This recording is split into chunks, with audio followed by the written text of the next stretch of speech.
काँग्रेस पक्षाच्या संघटन सृजन अभियानाच्या बैठकीत गदारोळ। गुजरातवरून आलेले पक्ष निरीक्षक हेमंत सिन्हा यांच्यासमोरच कार्यकर्त्यांनी घातला गोंधळ। आज जालना शहरात एका हॉलमध्ये काँग्रेस पक्षाचे संघटन सृजन अभियानाच्या कार्यक्रमाचे आयोजन जिल्हा काँग्रेस कमिटीच्या वतीने करण्यात आले होते। या कार्यक्रमात जालना शहरासह जिल्हाभरातून काँग्रेसचे शेकडो पदाधिकारी कार्यकर्ते उपस्थित झाले। या सर्व कार्यकर्त्यांना मार्गदर्शन करण्यासाठी गुजरात येथून आलेले काँग्रेस पक्षाचे निरीक्षक हेमंत सिन्हा पटेल हे कार्यकर्त्यांना मार्गदर्शन करणार होते। मात्र सभा बैठक सुरू असतानाच पक्षाची जालना जिल्हाध्यक्ष राजाभाऊ देशमुख यांच्या कामकाजावर काही कार्यकर्त्यांनी नाराजी व्यक्त केली व तुम्ही थेट भाजपला व शिंदे गटाला मदत करतायत असा आरोप काँग्रेसचे जिल्हाध्यक्ष राजाभाऊ देशमुख यांच्यावर काँग्रेसच्या महिला आघाडीच्या जिल्हाध्यक्ष नंदा पवार यांनी केलाय।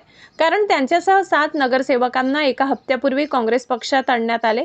तुम्ही भाजपला मदत करत नाही तर तुम्हीच भाजपला मदत करता असा एकमेकांवर आरोप करत एकच गोंधळ उडाला। यावेळी एकमेकांवर चपला सुद्धा उगारण्यात आल्या।